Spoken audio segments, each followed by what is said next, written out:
Seis y 18 de la tarde, seguimos en conexión vía RPP Noticias y en zona de emergencia, y hemos sido testigos de una enorme cantidad de abuso y manipulación de precios, de control de insumos, tanto en redes como vía medios de comunicación, incluyendo RPP Noticias. Hemos alertado y castigado muchas veces el tema de la terrible especulación con insumos claves para las zonas de emergencia. Y también con insumos que al día necesitamos en la ciudad y en diferentes ciudades del país. Es triste ver el resultado de todo esto, penoso ver que hay gente que se siente en el derecho de comprar algo y revenderlo, duplicar o triplicar, no solamente en alimentos, sino también hasta en transporte. Y esto es, espero, un asunto que ya debe ser controlado o por lo menos sancionado de manera directa y que sirva de evidencia y que sirva de advertencia para los otros intentos en el futuro respecto a el control tan insano de algunas condiciones de consumo. Para hablar de una nueva propuesta, porque como parte de estas denuncias que se han ido ventilando y siendo públicas en las últimas horas, acerca de empresas que han estado jugando con estas condiciones, la Defensoría del Pueblo ha dado a conocer la presentación de una iniciativa legislativa que sanciona como delito grave esta conducta, la de especulación. Para detallar, está con nosotros ya el Defensor del Pueblo, Walter Gutiérrez. Doctor Gutiérrez, bienvenido a RPP. ¿Cómo está? Encantado de saludarlo. Bueno, en verdad ansiosos por saber cuál es en detalle la estructura de esta propuesta. ¿Qué van a considerar? ¿Desde qué punto parten? Bueno, en realidad se trata de una iniciativa legislativa que trata de eliminar una situación que debemos proscribir, que es el abuso de determinadas empresas en un contexto de desastres. A diferencia de lo que sucede en otros países, en el Perú no existe el delito de acaparamiento y especulación en situación de desastres. Entonces estamos proponiendo al Congreso que 3 conductas sean punibles. La primera, la del acaparamiento. Esto es aquella persona que acopia, que está reteniendo bienes con el propósito de alterar el precio y provocar una escasez artificial con el objetivo de obtener un lucro. Esto va a ser penado con 4 a 6 años de cárcel. Y también el delito de especulación, que en realidad es propiamente es un agravante el que estamos planteando. Uh-huh. Esto significa aquel que pone precios por encima de los precios habituales.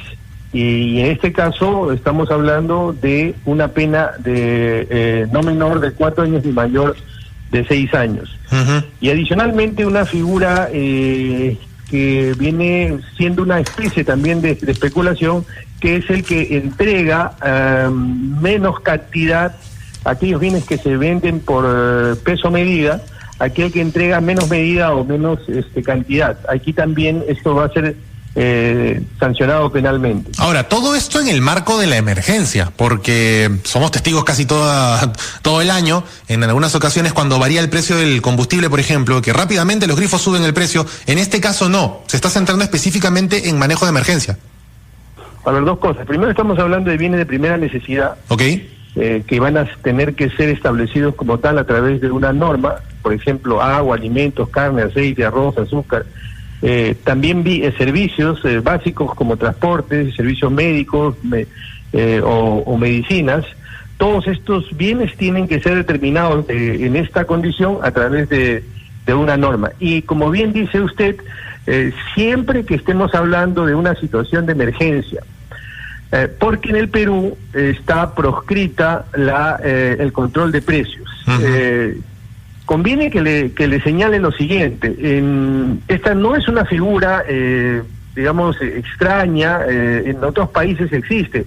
En Chile, en Colombia, en México, estas figuras están reguladas, porque en situaciones de emergencia es importante que se evite tanto el acaparamiento, la especulación o cualquier figura artificial dolosa que tenga como propósito sacar del alcance de los ciudadanos los bienes o servicios. Por supuesto. Ahora, hay otros factores que están más allá de la emergencia, pero que todavía como que se circunscriben un poco a ella. Es decir, cuando comience el proceso de reconstrucción, de replantear todo nuevamente, de levantar el escombro del país, hay otras situaciones alternas, como por ejemplo los materiales de construcción. El tema de las medicinas, que ya usted lo mencionó, que encaja también en esto, pero también algo que, bueno, que recuerda que mucha gente ha perdido todo, incluso hay gente que ha perdido todo después de campaña escolar, y que hoy los chicos ya no tienen útiles. ¿Cómo va a ser el asunto de los útiles escolares, los libros, en estas áreas que no son directamente añadidas a una emergencia, pero que sí tienen que ver con la recuperación de la población? ¿Cómo se va a aplicar esto? Bueno, la norma está muy acotada tanto a las locaciones, a los lugares en donde se ha determinado la emergencia y al tiempo en el que se ha determinado la emergencia. Respecto de las otras situaciones que desde luego se pueden presentar, hay dos cosas. Primero, nosotros tenemos como sociedad que identificar ese tipo de compañías, empresas, y someterlas al escrutinio social, a la proscripción, a saber quiénes son las que lucran indebidamente o aprovechándose de este tipo de situaciones, y llegar a un estado tal en el que podamos nosotros como ciudadanos, como consumidores, sacarlas del mercado o dejar de comprar, ¿no? Claro. Eso por un lado. Por otro lado, en determinadas circunstancias, no control de precios, pero sí, por ejemplo, cuando se coluden dos empresas para elevar el precio, allí podría intervenir Indecopi. Claro, hay mecanismos de control. Doctor Walter Gutiérrez, lo saluda Hernán Vidaurre. Yo quería hacer una pregunta. Hemos visto que no solo es el acaparamiento, sino el aprovechamiento de la gente. Hemos visto un reportaje, por ejemplo, el precio de la cebolla en el mercado mayorista está a 2 soles. El minorista es el que pone el precio. ¿Cómo regular esto? Otra cosa, hemos visto también que gente que acapara frente a los centros comerciales están vendiendo el agua. Este es, más que todo, es un aprovechamiento de la situación. ¿Cómo va a sancionar esta norma que ustedes proponen? Claro, justamente lo que usted me describe, Hernán, es la figura de la especulación, aquel que sube el precio en un contexto de desastre, aquel que sube el precio indebidamente, más allá. En la práctica, en muchos casos, no es que exista desabastecimiento. Hay un mecanismo artificial de la subida del precio. El precio es una herramienta de mercado. Cuando uno sube el precio indebidamente, genera probablemente un cierto pánico y la gente empieza a comprar, y hay una demanda artificial. Entonces no es que haya escasez, sino que hay una demanda por pánico, por falta de información, por confusión, y entonces esa utilización indebida del precio es justamente la que se va a sancionar. Esa especulación. De manera que usted me está describiendo justamente el hecho que nosotros estamos puntualizando como punitivo. Claro. Ahora, uno de los agravantes también de este cuadro específicamente de la especulación, no solamente la partida de algunas empresas o la decisión empresarial, sino que hay algunos que han mentido y han publicado en redes o que han intentado aparecer en medios de comunicación en vivo mencionando o falseando información diciendo que hay empresas que sí lo han hecho. Gente que está mintiendo descaradamente, tomando el nombre de empresas, haciendo algún Photoshop o haciendo alguna edición o básicamente mintiendo acerca de supermercados, empresas de transporte. ¿A estas personas también se les va a asignar algún delito en esta estructura legal? No, aquí estamos puntualmente apuntando a dos figuras, la de acaparamiento y la de especulación. La que usted me describe, que vendría a ser es alteración del orden un poco.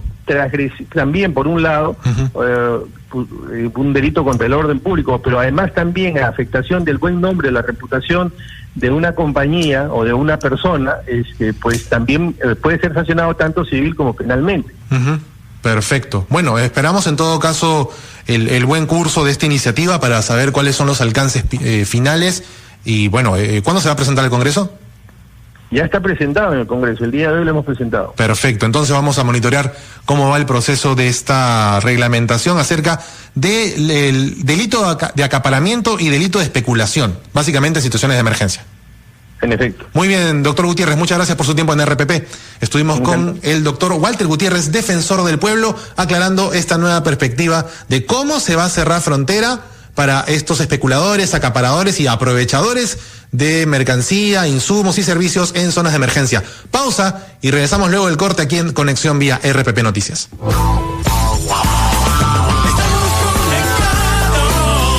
Y regresamos luego del corte aquí en Conexión vía RPP Noticias.